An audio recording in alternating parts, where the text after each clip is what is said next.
Have you ever wanted to understand what the Bible said about a specific subject matter, says about it, but you couldn't find a passage that details that out because it's spread throughout the Bible? How do you pull that together? We're going to discuss that in this video. This video is a part of a larger series of videos called Virtual Coach. If you go to our YouTube channel, Bethel Pittsburgh, and go under playlists, you'll find a playlist titled Virtual Coach. And then there you'll notice that the titles of the videos will say Virtual Coach, and then it'll give a category. And all the videos are arranged in category order so that you can navigate through the playlist to the category you want to explore. This is under the category of Bible study, in particular the subcategory of topical Bible study, and we're using a study of angels to do that. So what you would do if you're going to study a subject matter in the Bible is you would make a document like this, or you would use a notebook, because we're about 15, 16 videos of 10-minute segments into this. So you're looking at, 2.5 hours so far, and we're still not finished yet. So you're likely going to do it in sections, so you're going to want to keep notes so you know where you left off and those kind of things. So you're also going to use what's called a concordance. You can either use a printed version concordance, or you can use an online one like Bible Gateway. You can choose your translation and then search for a word. Now, the disadvantage to this one, because there are also topical concordances or topical like Bible encyclopedias and stuff like that, there are some online search engines that are topical, and the advantage of those is they're not dependent on the word, because if we look up a word, it's only going to show us the verses that use that specific word. So that's the disadvantage of this kind of a concordance. But the disadvantage of the other ones is it's not going to be exhaustive, because you're only getting the verses that people think apply to that topic. You're not picking up everything. And so if you want to be exhaustive, you'll want to use a concordance.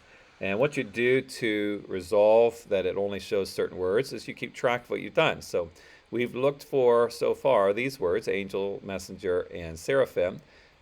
We are currently on cherubim, and we have remaining words of fallen angels: demon, spirit, Satan, Lucifer, devil, and enemy.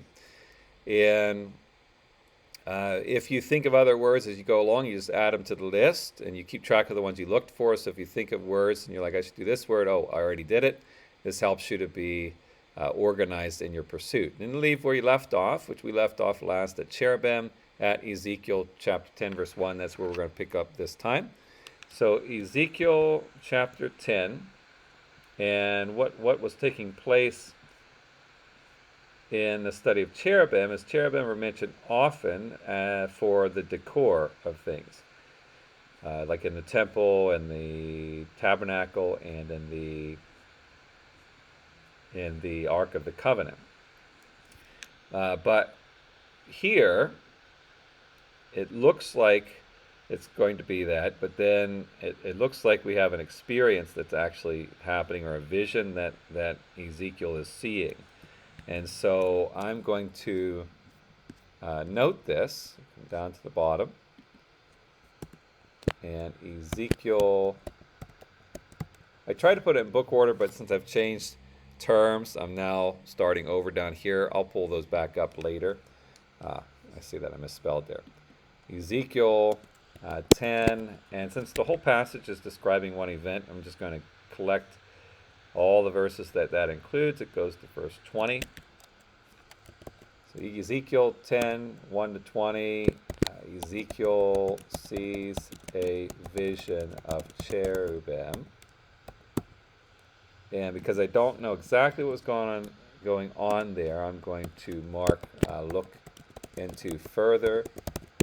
The reason why you do that is sometimes you know and you don't need to do that. Sometimes you don't, and you mark that so you can look into it further later. And right now you're just trying to move quickly to accumulate all the verses. So then we jump to 11:22. The cherubim lifted up their wings with their wheels. And I think this is the same story that's happening.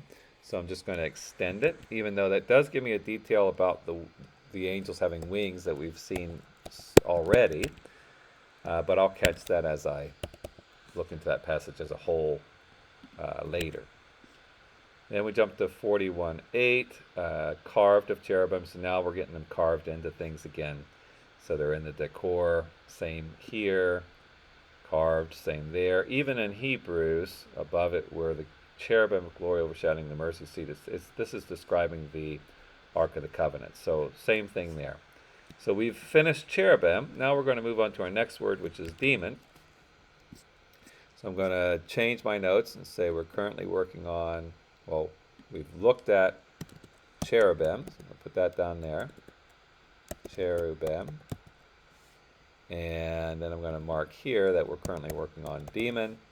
And I could take that off of this list. So we have 5 words here. Most of them won't have too many left. We'll see when we get to them. So now we're looking at demon. And always do the singular, because if you do the plural, it's only going to show you the plural. But if you do the singular, because you drop in a letter, it'll show you the singular and the plural. And it does mention demons in the Old Testament only 3 times. And here we got sacrifices to goat demons. Now, same idea here, sacrifice to demons and sacrifice to demons. We see that surface in the New Testament at some point, that when you commit idolatry, basically what you're doing is you're interacting with demons. And this is pointing that out. Although I'm not sure if the other translations all use this term. I'd be curious to see that, because it's more of a New Testament term, as you can see there. But it's there. So I'm going to mention specifically goat demons, which is an intriguing idea. I've heard of it before, and I really think it just has to do with idolatry, but I'd be curious to see if it specifies that out. So I'm going to say sacrificing to goat demons, and I'm going to remind myself to look into that further to see what's going on there. And the same thing happens in Deuteronomy 32:17. Deuteronomy 32:17 and Psalm 106:37.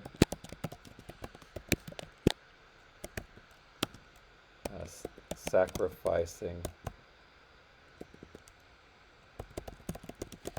demons and idolatry. I may want to look into that further as well, because I just want to make sure that my assumption is correct. I'm going to note that here as well. Right, now, relieving those who are oppressed by demons. So we're going to mention that demons can oppress people. Matthew 4:24. Demons can oppress people. And then 7:22, he cast out demons. So Matthew 7:22, demons can possess and be inside of people, as well as be cast out of people. You see that in Matthew 7:20. And then it used the word spirits for them. So we got a few things happening in this verse. Also noting the effect on sickness is always tied to it, although it could be spirits and sickness, so we don't want to make that assumption yet. But I think we'll see that demons do affect the body. So oppression, 8:16, so we're going to add that up here. 8:16. And cast out, so this goes back into the possession part, 8:16.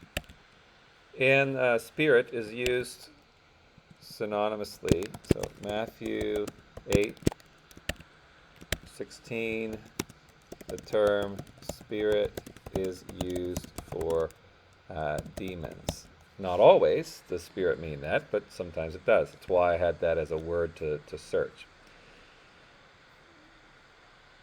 2 demon-possessed men met him, and this is the story where they get cast out into the pigs. So a few things here. We got possession again. This is Matthew 8:28-33. So right here we'll add that to this. 28-33. and possessed and can be cast out. But also, well, actually, another thing to note is they can speak through human beings. So Matthew 8:28 to 33, demons can control the speech of a person. Okay? And they also get cast into the pigs, and if you remember the story, they cause the pigs to frantically run off and jump off a cliff. So Matthew 8:28 to 33, it's a different category now, that demons can be in and possess animals and control their behavior. Okay? I think that's every detail that is supplied in that story. Then when we go to Matthew 9:32, demon-oppressed man who was mute. So again, this is demon controlling his ability to speak, but it's also oppressing. So we'll go back to demons can oppress people, and that's 9. That's the whole story here. So 9:32 to 34. 9:32 to 34. They can oppress people and can make a person unable to speak. I'm going to make that different than control their speech, even though it's really the same thing, I guess. But demons can cause a person to not be able to speak. So that's very interesting. Demons can actually control what's happening in a human body. So it's something to be mindful of. Then we get to 10:8. Demons cast out. Same thing. So we'll add that to demons can possess, be inside, and be cast out. Matthew 10:8. And that takes us to the end of our 10-minute segment. So we're going to note that we left off with demon, the term demon, and we were at Matthew 11:18. Okay, so we may be about halfway through the terms in Matthew. You can see it's mentioned a lot in the Gospels. So we got a few more. I'm surprised it's not mentioned in Acts, actually. And then just a few times in the epistles. Then we'll jump over to Spirit, which is 587 times, mentioned a lot more. But we'll probably move through it quickly because often Spirit is being used to refer to the Holy Spirit or Spirit of God or a human spirit. In those instances, we'll just move right past them because it doesn't relate to the subject matter we're looking for. So that's where we'll pick up next time. If you would like to grow in your faith in person and you live in the Pittsburgh, Pennsylvania area, we would love for you to join us. We are Bethel Assembly of God at 2501 Staten Street. We meet Wednesdays at 6:30 p.m. and Sundays at 10 a.m. Or we would love for you to join us if you can't in person by live streaming with us. We stream our Sunday services live on our YouTube channel, Bethel Pittsburgh, at Sundays at 10 a.m. We hope you to see it either place, but may God richly bless you.